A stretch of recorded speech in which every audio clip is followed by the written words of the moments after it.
गुरु प्यारी साध संगत जी, आप जी सारी संगत को प्यार भरी राधा स्वामी जी। साध संगत जी, 26 मार्च 2023 दिन रविवार के दिन डेरा ब्यास में बाबा जी ने सत्संग फरमाया था। और सत्संग के दौरान बाबा जी ने एक बहुत ही सुंदर साखी सुनाई थी, जो बिल्कुल शॉर्ट में सुनाई थी सत्संग के दौरान। और बाबा जी ने एक बाप और दो बेटों की मिसाल, बहुत सुंदर मिसाल ली थी। और वो साखी किस प्रकार थी, आइए हम इस साखी को पूरा श्रवण करेंगे। और इस साखी में हमें जो भी संदेश मिलता है और जो भी इस साखी में रूहानियत है, कृपया उस पर अमल ज़रूर कीजिएगा। तो आइए इस साखी को आरंभ करते हैं। साध संगत जी, एक बाप के दो बेटे थे और उनका बाप बड़ा धनी था। एक बेटा अपने बाप का आज्ञाकारी था और एक बेटा अपने बाप का बड़ा विद्रोही था। एक बेटा कमाई को बढ़ाता था तो दूसरा बेटा बाप की कमाई को घटाता था। अंततः उसके पास इन दोनों बेटों को अलग कर देने के सिवाय और कोई उपाय ना रहा। उसने धन दौलत, जमीन जायदाद, घर बार सब कुछ दोनों बेटों में बराबर बांट दिया। बड़ा बेटा बाप के पास ही रुक गया और उसने अपने धन को व्यवसाय में लगाकर खेत खरीदे, फिर उसके बगीचे बनाए। छोटा बेटा धन मिलते ही गांव से नदारद यानी बाहर हो गया। थोड़े दिनों बाद खबरें आने लगीं कि जुए में उसने सब बर्बाद कर दिया। वेश्याओं के नाच गाने में जो भी मिला था वह सब मिट्टी हो गया। छोटा बेटा घर छोड़कर चला गया था, जो अब जुआरी और शराबी हो गया था। बाप ने उस बेटे को खबर भेजी कि घर वापस लौट आओ, पर उसे भरोसा ना हुआ कि मेरे सब बर्बाद कर देने पर भी मेरा बाप मुझे बुला सकता है। साथ संगत जी, प्रेम भरोसे योग्य है भी नहीं, और जब कभी प्रेम घटता है तो तुम्हें भी भरोसा ना आएगा। प्रेम ऐसा अनहोना है कि कहाँ दिखाई पड़ता है। लड़के को भी भरोसा नहीं आया कि उसका बाप उसे वापस घर बुला रहा है, लेकिन अब वह दीन हो गया था, भीख मांगता था।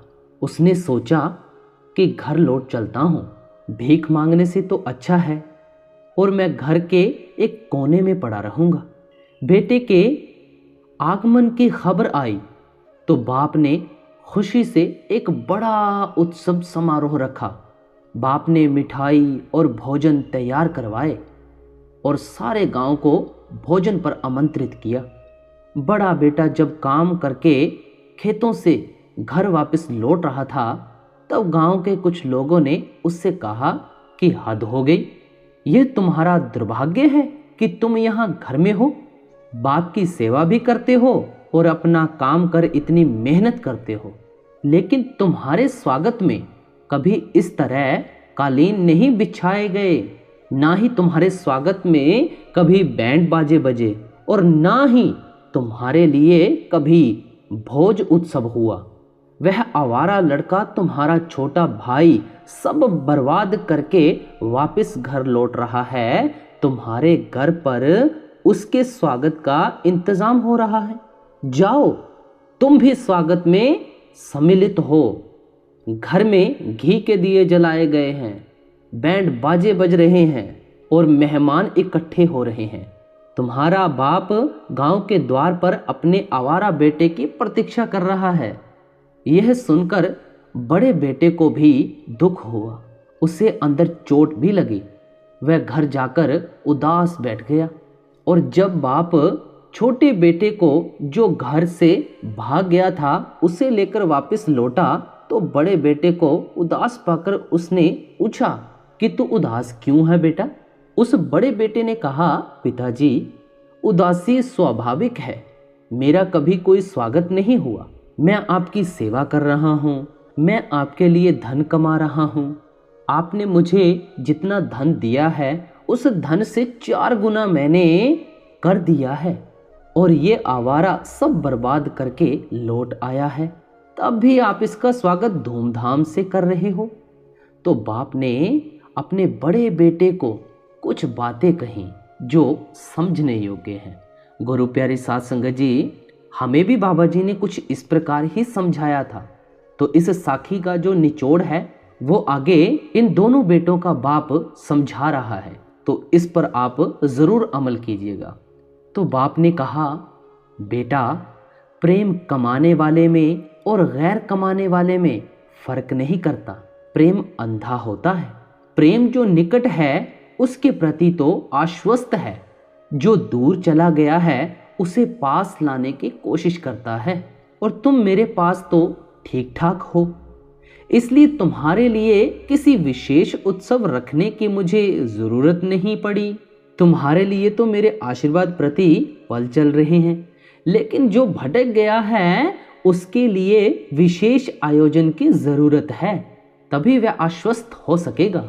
कि ठीक वैसे ही जैसे कहते हैं कि कोई गडरिया सांझ को घर लौटता हो अपनी भेड़ों को लेकर, और अचानक वह पाता है कि उसकी एक भेड़ खो गई है, तो वह 1000 भेड़ों को वहीं जंगल के अंधेरे में छोड़कर उस एक भेड़ को खोजने निकल जाता है। वह 1000 की चिंता नहीं करता कि इनका क्या होगा, लेकिन जो एक भटक गई है उसे लेने निकल जाता है। और जब वह एक भेड़ उसे मिल जाती है तो भटकी हुई उस भेड़ को वह अपने कंधे पर रखकर वापस लौटता है। प्रेम महत्वाकांक्षी नहीं है, यही बात मैं तुमसे कहता हूँ। प्रेम की कोई मांग नहीं है। हमारा असली बाप वह परमात्मा भी कुछ ऐसे ही हम बिछड़ी हुई आत्माओं को ऐसे प्रेम पूर्वक रास्ता दिखाते हैं। जो रूहें रूहानी मार्ग से भटक जाती हैं या बिछड़ जाती हैं, उनको अपने साथ अपने सच्चे घर ले जाने के लिए वह भगवान मनुष्य के बीच में एक गुरु को भेजता है। वह गुरु भटकी हुई आत्माओं को नाम दान बख्शकर उनको सही रास्ता बताते हैं।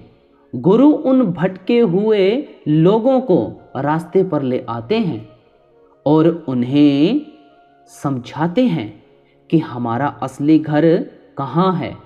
जो भटके हुए जीव अपने गुरु का हुक्म मानकर सही रास्ते पर चलते हुए भजन सिमरन करते हैं, वह तो अपने असली घर 7 समुंदर पार पहुंच जाते हैं। और जो जीव अपने गुरु का कहना मानकर भजन सिमरन नहीं करता, वह भटक जाता है। हम जब भी उस छोटे बेटे की तरह भटके हुए हैं और अपने घर का रास्ता भूले बैठे हैं, इस दुनिया के ऐशो आराम में हम अपने असली घर का पता भूल चुके हैं। हमारा गुरु हमें ढूंढ रहा है और हमें अपने साथ ले जाने के लिए आवाज़ भी दे रहा है, लेकिन हम जीव उसकी आवाज़ को अनसुना कर रहे हैं। हम इस दुनिया की ऐशो आराम में इतने मगन हो गए हैं कि हमें उसकी आवाज़ सुनाई नहीं देती। हमें चाहिए कि हम अपने गुरु के हुक्म में रहकर भजन सिमरन करें और अपने निज घर वापस पहुंच सकें, जहां हमारा पिता हमारे स्वागत के लिए द्वार पर हमेशा इंतज़ार कर रहा है। तो गुरु प्यारी साध संगत जी, ये बाबा जी ने साखी बहुत ही शॉर्ट तरीके से समझाई थी, और आज आप जी को इस साखी के ज़रिए जो संदेश बाबा जी ने वहाँ पे दिया था सत्संग के दौरान, इस साखी में भी कुछ ऐसा ही संदेश था। उम्मीद करते हैं इस साखी में जो भी रूहानियत और हमें जो भी संदेश मिला है, कृपया अपने जीवन पर इसको लागू करें। इसी के साथ हम आपसे इजाज़त लेते हैं।